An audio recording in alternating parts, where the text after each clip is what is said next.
الرحمن الرحیم۔ اللہ کے نام سے شروع جو بڑا مہربان نہایت رحم والا ہے۔ السلام علیکم، میرے چینل میں آپ کا استقبال ہے۔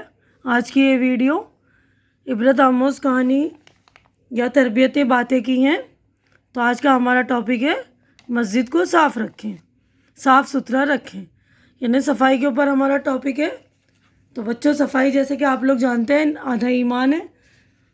تو یہ جو کہانیاں وغیرہ ہوتی ہیں، قصے ہوتے ہیں، انسان کی عبرت اور نصیحت کا ایک بہترین ذریعہ ہے۔ انسان ان سے بہت جلد اثر قبول کر لیتا ہے اور فوری طور پر اس کو اپنی زندگی میں اپنانے کی کوشش کرتا ہے اور اپنے اخلاق کو سدھارنے کی کوشش کرتا ہے۔ اور یہی وجہ کہ قرآن میں عبرت اور نصیحت کے لیے جہاں قیمتی مضامین بیان کیے گئے، وہاں جگہ جگہ انبیاء کے، رسولوں کے، صحابہ کے قصے وغیرہ بھی بیان کیے گئے ہیں اور اس کے ذریعے بتایا گیا تاکہ ان کی تربیت اور اصلاح ہو سکے۔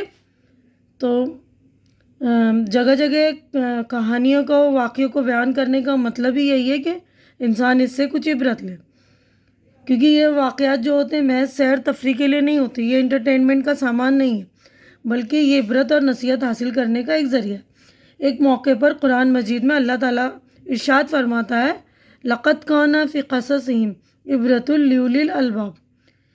یہ سورہ یوسف کی آیت نمبر 111 ہے۔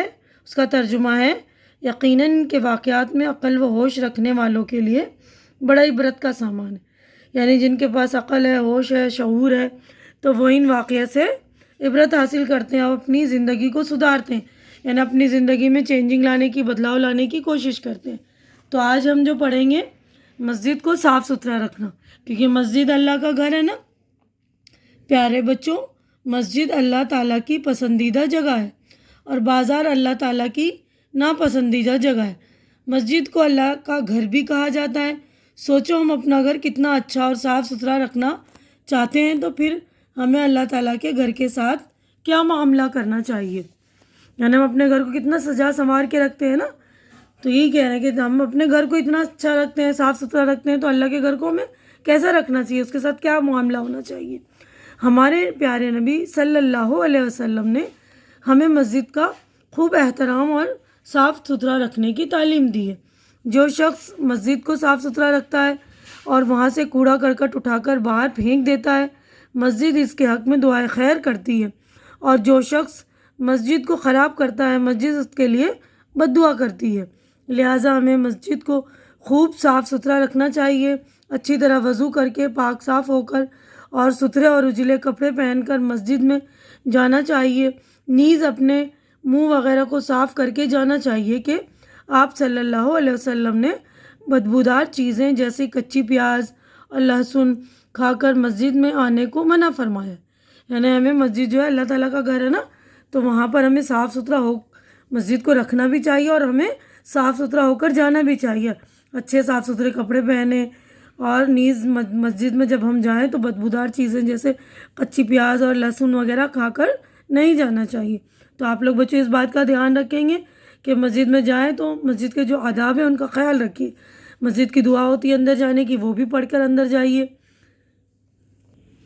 تو دیکھیے، ہمارا اگلا ٹاپک ہے لباس کی صفائی، یعنی ہم صفائی کے بارے میں بات کر رہے ہیں نا، صفائی آدھا ایمان ہے۔ تو مسجد کی صفائی کے بعد ہم لباس کی صفائی دیکھتے ہیں۔ پیارے بچوں، کپڑے اور لباس کو صاف ستھرا رکھنا بہت اچھی عادت ہے۔ اپنے کپڑوں کو ہمیشہ صاف ستھرا رکھنا چاہیے۔ کھیلتے وقت مٹی اور کیچڑ سے اپنے کپڑوں کو بچائیں۔ کھاتے وقت اپنی آستین اور دامن پر سالن، چائے یا اور کوئی چیز نہ لگنے دیں۔ ہمیشہ صاف ستھری جگہ پر بیٹھیں۔ اگر لباس صاف ستھرا ہوگا تو سب لوگ ہم سے محبت کریں گے، اپنے پاس بٹھائیں گے۔ اچھے بچے ہاتھوں اور چہرے کو صاف رکھنے کے لیے اپنے پاس رومال رکھتے ہیں۔ آستین اور دامن سے ناک اور منہ صاف نہیں کرتے۔ کھانے پینے کی کوئی ایسی چیز جیب میں نہیں رکھتے جس سے کپڑے خراب ہو جاتے ہیں۔ یعنی ہمیں جب کپڑے پہنے، اچھے صاف ستھرے پہنے اور اچھی جگہ، صاف ستھری جگہ بیٹھیں۔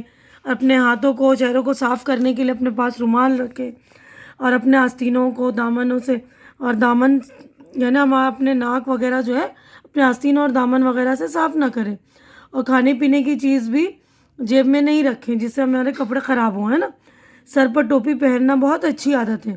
تو لڑکوں کو سر پر ٹوپی پہننا چاہیے اور عورتوں کو لڑکیوں کو جو ہے سر پر دوپٹہ باندھ کر رہنا چاہیے۔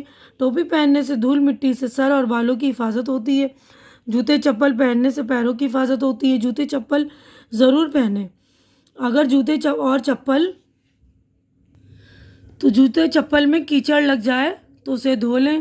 جو بچے شروع سے اپنے لباس کی صفائی کا اہتمام کرتے ہیں ان کی صحت اچھی رہتی ہے، اور صفائی ستھرائی اللہ تعالیٰ کو بھی بہت پسند ہے۔ صفائی ستھرائی دیکھیے اللہ تعالیٰ کو بھی بہت پسند ہے، اور صاف ستھرے بچوں سے سبھی پیار کرتے ہیں اور ان کو پسند کرتے ہیں۔ تو اللہ تعالیٰ نے فرمایا اپنے کپڑے پاک رکھیے، یعنی ہمیں اپنے کپڑے پاک صاف رکھنے چاہیے، ٹھیک ہے نا۔ تو صفائی کا خیال رکھیے آپ لوگ، کیونکہ صفائی آدھا ایمان ہے۔ صاف ستھرے بچوں کو سبھی لوگ پسند کرتے ہیں۔ دیکھیے سورہ مدثر میں بھی لکھا ہوا ہے، سورہ میں بھی لکھا ہوا ہے، یعنی ہمارے قرآن شریف میں بھی فرمایا جاتا ہے کہ صاف ستھرے رہو، ٹھیک ہے۔ تو امید کرتی ہوں کہ میری یہ ویڈیو آپ لوگوں کو اچھی لگ رہی ہوگی۔